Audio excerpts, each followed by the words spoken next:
Building Better Businesses with Catalyst Consulting is brought to you in partnership with Speak Studios and Speak Spokane, presented by Delicious Hamburgers.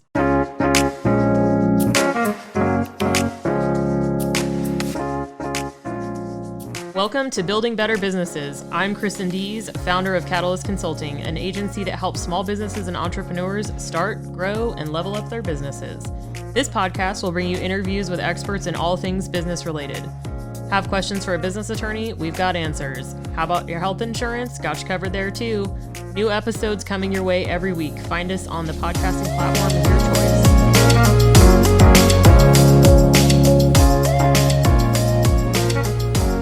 Thanks for joining me on today's episode of Building Better Businesses with Catalyst Consulting. My guest today is Rich Schnitzel of Bowtie Bots, which is his company where he does all things automation, wizardry, and beyond. So thanks for joining me today. I greatly appreciate it. Yeah, thanks for having me on.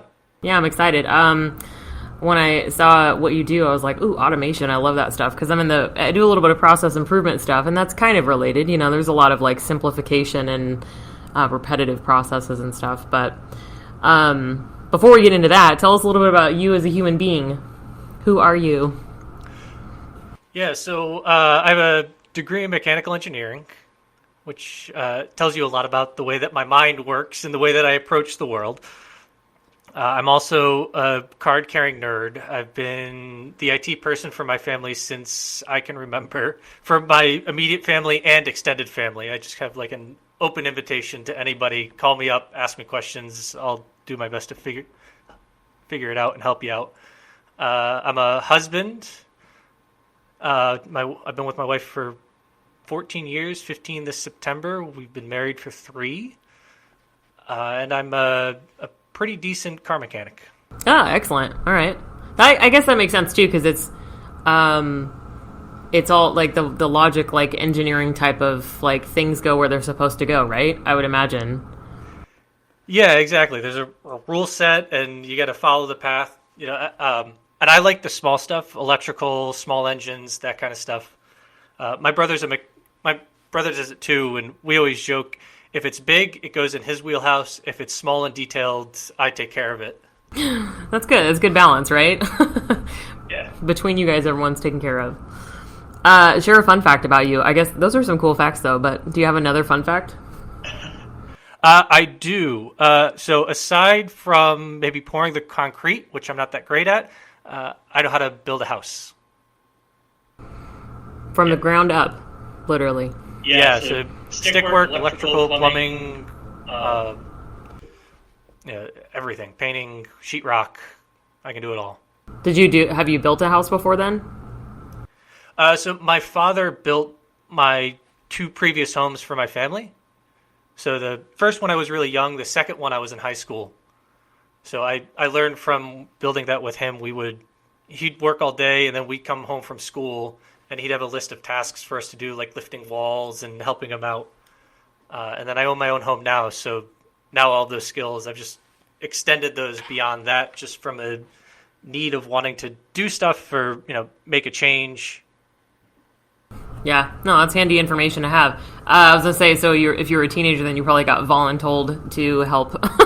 So all the time. Yeah, they're like, hey, you're going to lift really heavy sheetrock now. That's what kids are for, right? Absolutely. Perfect. Well, tell us what you do on the work side of things and how you provide support for business owners and entrepreneurs. Yeah, so as you mentioned, I do all things automation for businesses. We really do 2 components of that. One is on the consulting side of things, helping people understand what their workflow is, what they're doing it, why they're doing it, and having a conversation around how automation could play a part in the workflow of their business and helping them get a really good idea and vision of, if I ask you to do X, what does it look like when it actually gets applied to my business? So you come from a good place of understanding. And then once you get there, I have a team behind me that can build the automation of that vision that we've created. What's your background? How did you end up where you are now? Well, so as I mentioned, I'm a trained mechanical engineer. I call it classically trained engineer just because really I learned a way of looking at problems when the answer is gray and you don't necessarily need all the information that you're receiving. And I did that for 10 years in all types of different businesses. I was a sales engineer, a field engineer, project management, estimating, everything. And that with my IT, when I started my business, I wanted something that played on both of those strengths. And I actually started out in Facebook Messenger bots, which is, I was really good at the tech. I was terrible at the copy, right? Which shouldn't be surprising. Everything else, it all came out like a lab report, bullet points, very clear, but doesn't really have the spice that you're looking for when you're trying to write a copy for somebody. But through that process, I realized I was really good at building the technology of the bot and then explaining how I built that to other people and having those conversations broadened out of Facebook Messenger bots into their entire business. And I landed in this space just by doing a job and kind of taking a step back and going, okay, what did I like? What did I not like? What was I good at? What was I like? Okay, I kind of got through it, but I shouldn't really be doing this again. And that process has led me to this point where now it's, every day is about having those conversations about workflows and automation, and then helping people realize a vision of automation that, to me, it has all of the benefits that we want and we think about, but doesn't bring along all of those negative connotations that we get a lot as well when we think about automated phone trees and loss of jobs and taking the human factor out of that.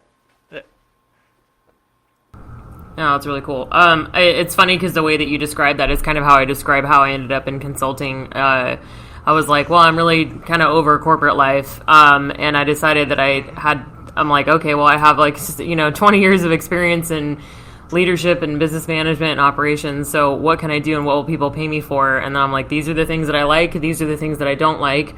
What am I good at? What do I actually want to do for a while, foreseeable future?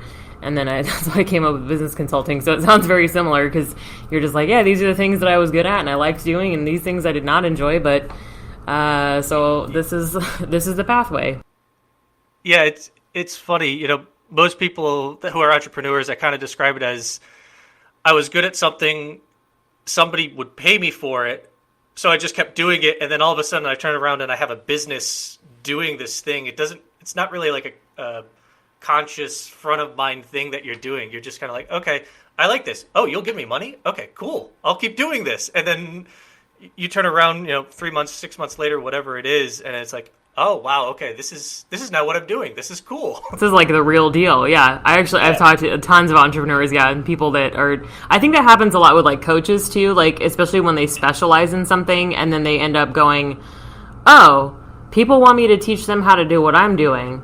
Interesting. Okay, I should probably get paid for some of this time. Okay. And they're like, that's a new branch of the business. Talked to a few people like that, and just all over various different industries and stuff where they've done something and found a niche and then become really successful, and then people want them to teach them how to do it. So it's pretty sweet. That's the dream, man. The dream is actually probably to retire by the time we're 40 and sell our business for billions of dollars, but whatever, Yeah. Yeah, one or the other. So explain what authentious, did I say that right? Automation is. Yep. Yes, it's a made-up word. It's the combination of authentic and conscious, which starts to get at my idea of automation in that when you're adding automation to your business, you should be doing it from a place that maintains the authenticity of your business, why you're doing this, how you show up with your clients and what you're doing. You never want to detract from that experience.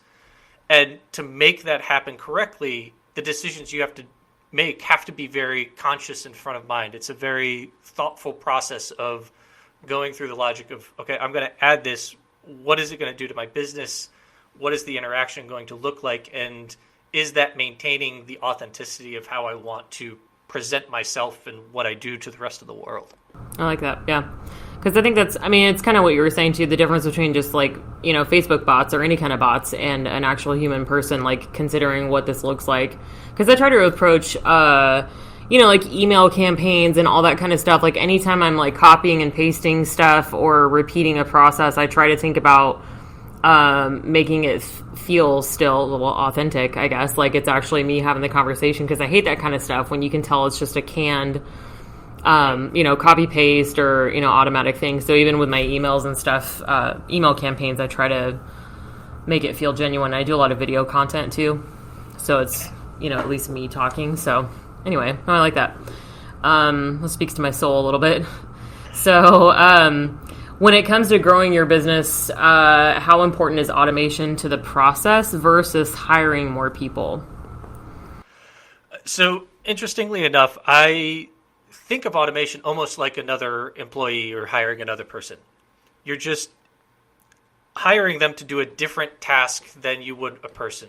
Right? When I've always looked at hiring somebody into my business, I'm trying to fill out a weakness that I have, or an area where I need help, or I want somebody smarter in the room on this topic than me, and I'm trying to fill out a complete scope of understanding. And if you apply that way of looking at an employee, an automation then becomes an assistant for your entire team. That you're going to say, okay, these are the tasks that you can do, but you don't need to be doing. Right? This isn't honoring your expertise and why I brought you into my team. Let's offload this to what traditionally might have been an assistant, but now it's an assistant that's automation, and everybody has access to that resource instead of being limited by somebody's hours or work output. I feel like it would, also come into the conversation a little bit more even when you're talking about scaling versus growing too, because that's kind of where, some of those human limitations come in, where it's like if I can, if I'm looking to scale versus grow, I would imagine that's where you come into play. Yeah, exactly. You look at your team. I have 5 people on my team. They're already working 30, 35 hours a week. We're doing great, but I now want to get to the next level in my business. If you're not thinking about adding automation, and then your only solution is to go out and find somebody new, hire them on, go through the training process, and then your team has grown. So that also adds in a lot of other stressors into your business. So it's just a different option. It's a different tool that you can use as you start figuring out what your business needs to look like to get to the next level. And I guess conversely too, if you're happy where your business is and you just want to say, okay, I want to stop working my 50-hour weeks, because probably if you're a business owner, you're not working 30, you're working over 40. And I want to get more time out. I want to experience the life that I've been trying to create. Automation is a tool for doing that as well, of being able to say, okay, I can now operate my business on 20 hours a week and go and take that time and do what I want with it. What are some of the most common automations do you feel like people either seek your help for, or just kind of in general, like some like low-hanging fruit? Yeah, so the lowest hanging fruit is probably in the sales process, in lead funnels and getting people to that initial contact point. I think there's a lot of programs out there that have built that in, and it's usually a big pain point for people, because if you have 100 leads a week, that's a massive amount of people to be maintaining contact with and not letting people drop off the edge of the cliff, and you're losing revenue. Once you get through that, then it becomes talking about how, once I complete a sale, how can I set my team up the best way so that they can do what they need to do to deliver whatever product it is that you have. Right? So onboarding that client into the way that you work, what the expectations are for them, the expectations from you, and then communicating to your team everything you've learned about them from the sales process. You'll have garnered a lot of information about who they are, what their business is, what their needs are, and feeding that into your team in a seamless way so that they can then go, okay, new client, new task.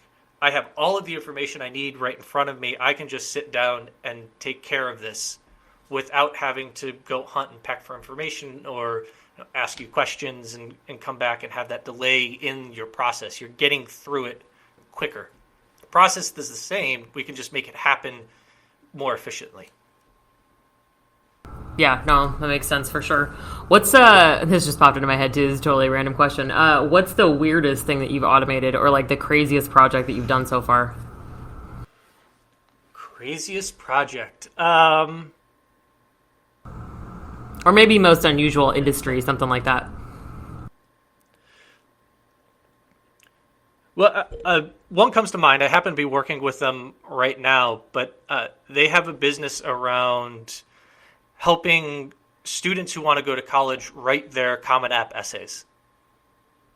And so just a super unique business model of onboarding a student, getting them to understand what their expectations are, because it's very much a one-on-one process. Right? It's not a typical, hey, I pay you and you deliver this product to me and I don't really have to do anything. My hands are off of this. It's a lot on the student, and figuring out how to set them up and then make their process run smoother. I think it's been a really interesting business model. So it's presented a lot of unique challenges in terms of understanding what's been important to them and what they need to maintain as a human interaction, because it won't work any other way, and what aspects of those can we offload to automation so that they can handle more students, they can grow their business the way that they want. That's cool. See, that's one of the things that I really like about like the consulting side of things, is that like you have your, your thing, your superpower, your expertise, whatever, and that translates into whatever it is that you're doing. And then getting to learn something new about an industry where it's something like that, like where it's just, one, it's an interesting and uncommon industry in general. And then two, like the specifics of how they do the work and stuff. Like for me anyway, that's one of the fun things about it. It's a good mix of knowing what I'm doing and being an expert at something, and then also continuing to learn something new, which is a balance that I figured out at some point. I was like, I like to learn new things, but I don't like to not know things. And then I get bored really easy. So I was like in this perpetual cycle of just like taking on nonstop projects because I'm like, I'm bored. And then I'm like, okay. So I've kind of figured out that balance now, but it took me a while. So anyway, sorry. Yeah, I like that part. I think it's fun. It's fun to learn new weird things. So, but yeah, so also thank you. That was like a totally random question, but I was curious. What does good automation look like? So to me, good automation checks a couple boxes. One, it's honest with itself that it is automation. It's not trying to hide the fact that this isn't a human interaction with somebody. The second is you always have a way to get back to a human, whether that's a point in time when you're going to get through the sequence and you're going to have another human interaction, in 3 days, 5 days, whatever that is, or, a way to say, hey, this doesn't really fit with me. I want to go talk to somebody else. I want to get out of this. And that's just a way to make sure that you're not ruining the flow in your business, because those are the two gotchas that I've seen in automation. And then the final thing is that every automation certainly improves the efficiency of what you're doing, which I think a lot of us is where we start, right? Am I doing this faster? And 99% of the time, automation can answer that question with a yes. But it's also going to improve the efficacy of what you're doing, which is a little bit of a grayer yes or no. But it's the idea of, if I add automation to this process, is the outcome of what I'm doing going to be better because I have automation as a tool and a component of what I'm doing? That makes sense. So not just creating an automation for the sake of creating an automation, basically? Yes, exactly. Yeah, and you'll notice it kind of does get back to the whole idea about authentious automation, and that it's conscious, it's maintaining the authenticity, efficacy and efficiency. Having both of those components is my personal litmus test when I'm looking at an automation, if I'm staying true to that vision about what automation should be. No, that makes a lot of sense. Yeah, because for me, sometimes I'm pretty strategic minded and I'm pretty big picture sometimes, but I like to create plans for stuff. And so sometimes I have to be like, hey, do you actually need a plan for this? Or like, are you just, you're just creating a plan because that's your default mode. Like I'm like, I must have a plan for this. So it kind of resonated with me with that a little bit too. And just like in general project management or process improvement stuff is like, wait a minute, do we have to actually fix this? Or is this okay? All right, this is okay. So I like that. Those are good measurements.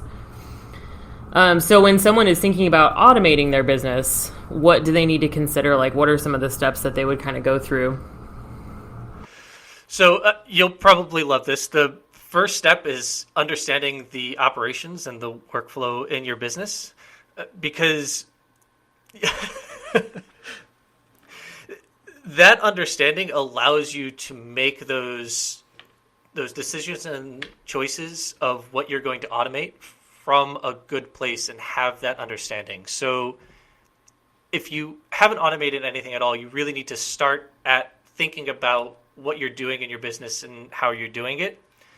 And then identify a couple pain points that you have that you want to focus on, and start making the trigger and the result, the goalposts of what the automation is supposed to live within, and then figure out all the stuff in the middle that's going to get you from point A to point B. That makes sense. Yeah, that's usually kind of where I start, especially when I'm talking to somebody that's considering hiring someone. So to your point, as far as like automation being another employee, essentially it's kind of the same process. Is like, well, if you're going to have an employee, you have to have stuff in place that you can teach them how to do. Otherwise, you'll drive each other crazy because you're just going to be telling them what to do all day long, which does nothing for anybody. And gains you nothing. So it's kind of a similar process. Like, what do you actually do all day, and what can this person or robot help you with? That's exactly. Cool. Yeah, very similar. Is it ever too late to start the automation process? No, absolutely not.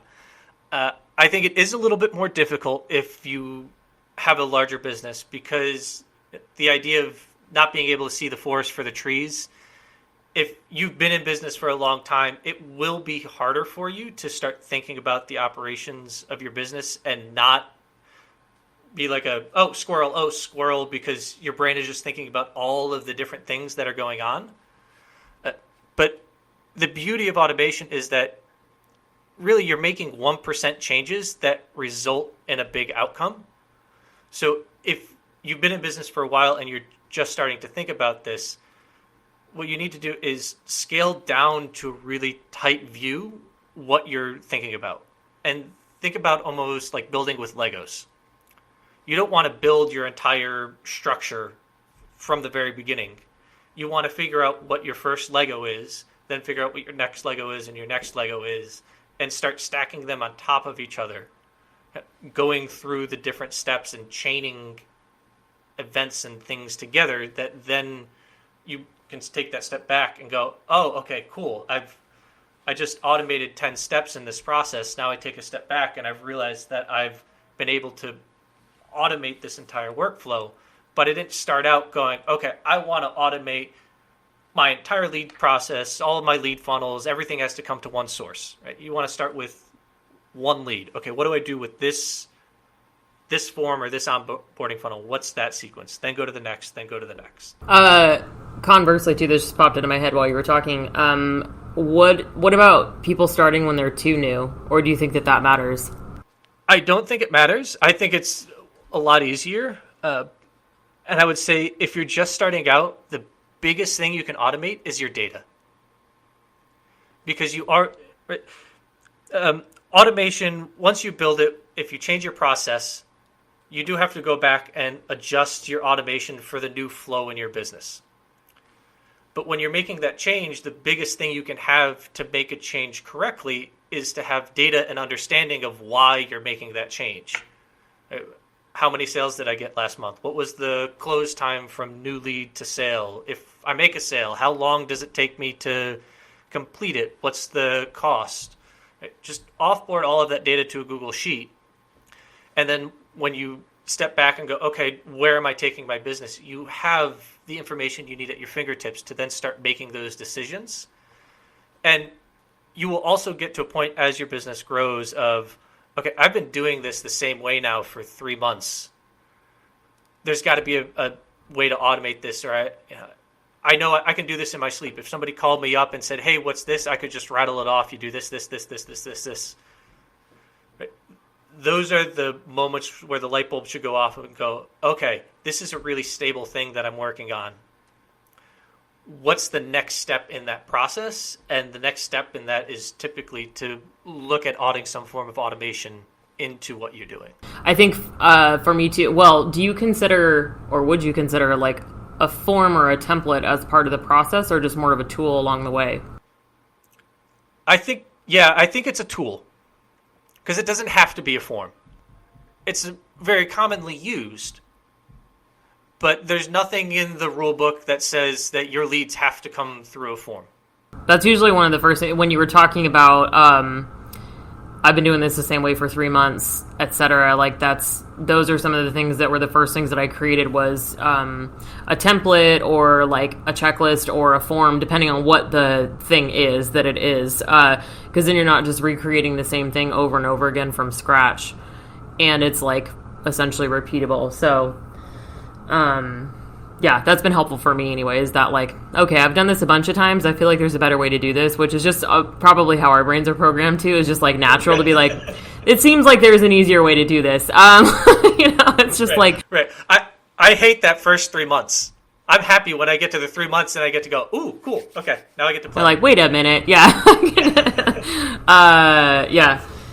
Yeah, the thing that made me ask that too is that I've got a client right now, and she's been in business doing one thing for a really long time, and now she's starting a new thing, and she is working on like the systems and processes and that kind of stuff, and it was actually a little bit difficult to work through because she hadn't even really opened yet, so we didn't really have like what are the processes for this thing, so it was hard to kind of build it out until she'd like been running for a little while. I mean, we're talking like brand new, like a few months kind of thing. So now that she's been in business and doing stuff for a while, it's like, okay, these are like you said, like 3 months, like, okay, I've done this a bunch of times. All right, so let's see, how do I create either an automation or create a process for this where it's easy to just do, and then teach somebody else how to do. That's really the whole point, is for her anyway, is like being able to show someone else how to do the thing. So yeah.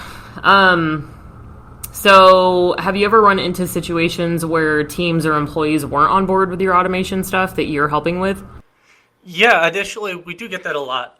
And I think it comes from a difference in perspective between, if I'm working with a business owner or, a decision maker in the business, and then they're going to tell an employee, okay, this is what you're going to do now. If you haven't appropriately told them what's going on and why we're automating, a lot of times that resistance comes from their preconceived notions about why the automation is getting put in place and what it's going to do to negatively impact their life and their job. So, the way we handle that is just to, one, start the conversation as early as possible. If we have an idea that it's going to directly impact an employee, try to have that conversation with them early on when it's not even built yet, but we have the vision of this is what we're thinking about doing, so that you can get their feedback, maybe get their buy-in, but at least make them feel like they're part of the conversation. And then when you're telling them what it is, make sure that you're framing it in the point of, I'm not trying to get rid of you. I'm not trying to make this worse. I've noticed a challenge for us in the business. We're trying to go in this certain direction, and if this challenge continues, it's going to negatively affect what you're doing. So we're adding in automation to help you. But just dumping it on them and saying, okay, this is the new way that's going on, I would do it too. You automatically go to, well, I'm going to be working less. That means I'm going to be making less money. I may be out of a job if you realize that I'm not needed anymore. Right? Like, oh my God, why did we hire Kristen? She's doing what automation can do. We don't need Kristen anymore. Right? So have that conversation with them so that they understand that's not the end point of what's going on. And it's really easy for me to say that because I don't work with anybody who doesn't have that view of their business. Right?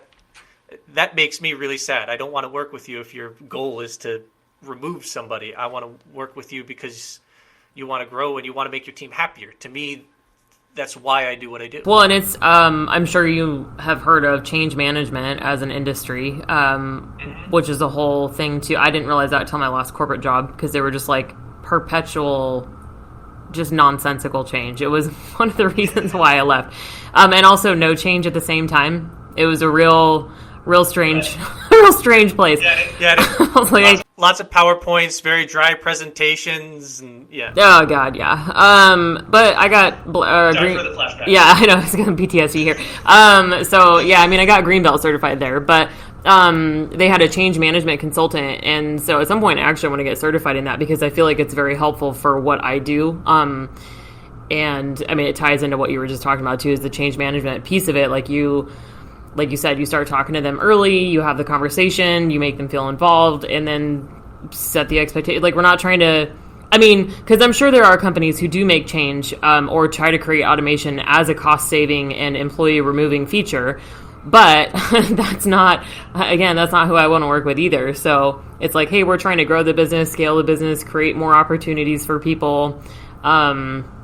Yeah, so it's ultimately a positive, but like you said, it's really very important about how you approach that, because people want to feel like they matter. They don't want to feel like a number. That's really the golden rule, is like they want to feel like they're actually important and valued in general, as opposed to just, interchangeable. Right. Cog in the wheel. Yeah, exactly. It's one of the reasons why I don't work in corporate life anymore, is because it just feels that way. I mean, not to the people that are immediately surrounding you, obviously, like those people, there's somewhat of an impact, but at the top, it's like, yeah, they don't care. They do not care about Kristen and all the things she wants to fix. So, anyway, I digress. So, as an entrepreneur and business owner yourself, what advice would you give fellow business owners when it comes to running their businesses? There's probably a million things. Yeah. Wow. I had a great answer, and now I think we've been talking about so much that I think I've now brain farted on what I was going to say. I think I would say at every point, take the time to step back and realize what you're doing. If it's one of the missteps that I think I've had in my business, it has been the getting stuck in the rat wheel of just running and continually going and not really appreciating what being an entrepreneur and owning your business affords you from the perspective of life. I've definitely lost track of that. And I think that when you start out, it starts as this grand idea, and then you start working.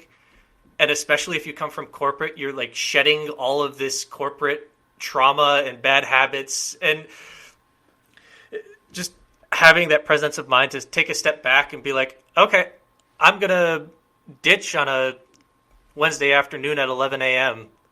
and take a long lunch and just never return. Finding those small things in your business that keep you energized of why you made the decision, because it's a hard road, right? Entrepreneurship is not an easy thing to do. It takes a lot out of you. It takes a lot out of your relationships, and making sure that you don't lose sight of the reasons why, I think, would be the best advice I could give to somebody. Yeah, well, it's very, very sage advice.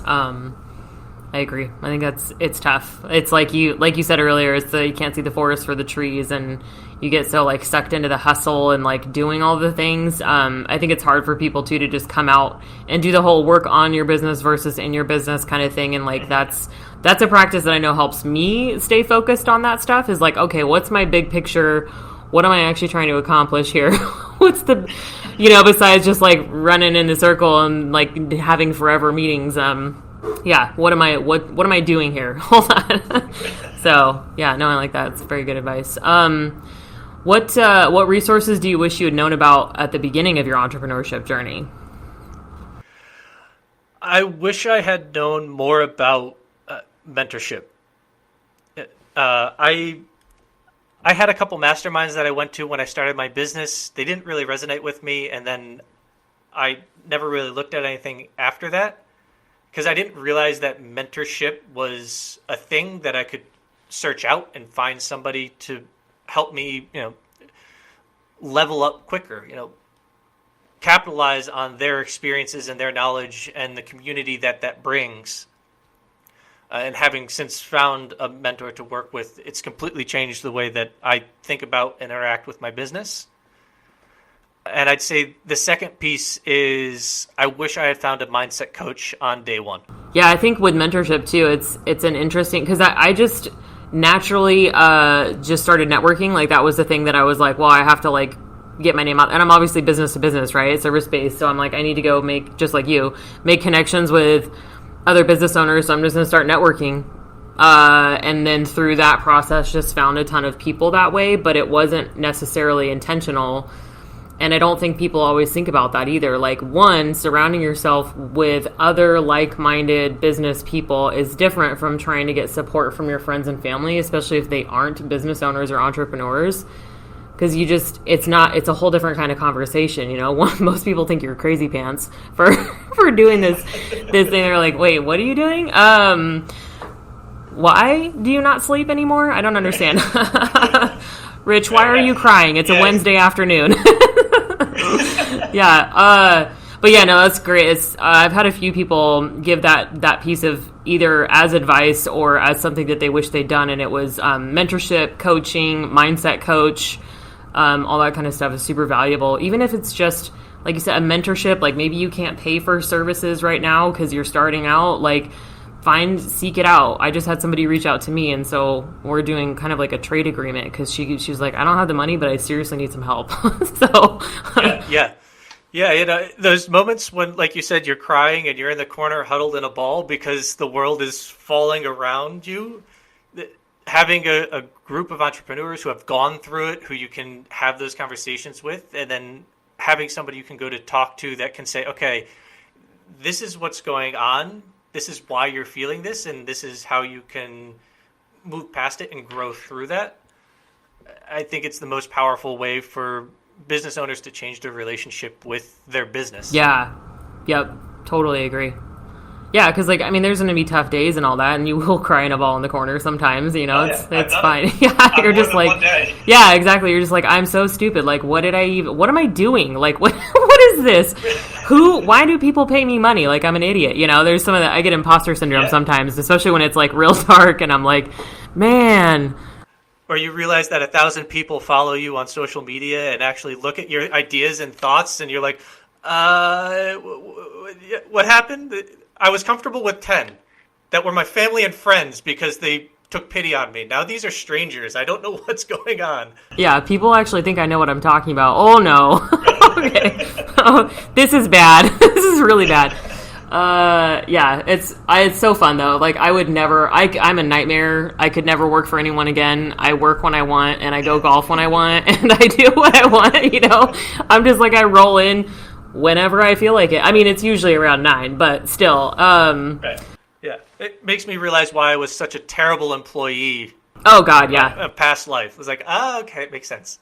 Yeah, and looking back, it's like, it wasn't all corporate. Like, some of it is that I wasn't a good fit for corporate life and what they were trying to accomplish there. So, like, part of it has been a little bit of, like, self-accountability. Like, I was a real pain in the ass, it's okay. Like, I get it, man. So I just had to go somewhere where I can use my superpowers, and I invented my own job, just like you did. It's like, I think I'm going to do this for money. Well, what is this? I thought of earlier too. So this is another off the cuff question. What's your big picture plan? Like, what's your big dream, or where do you want to take your business? Yeah. So to me, automation is this amazing tool that if you fast forward 5-10 years, you're going to have to need in your business to maintain relevancy and competitiveness in your markets. And I really want to find a way to inform people of the way that I think about automation, because I've seen its power and I've seen its effects. And my vision for the business is not only having what I have now of helping people build automation, but also creating a resource for people to come to learn and have a community and change their relationship with how they work with automation on a scale that I can't do on a one-on-one basis. I feel like we have very similar, our brains are pretty similar, I think. Because I'm in that kind of space of, well, that's why I have a podcast.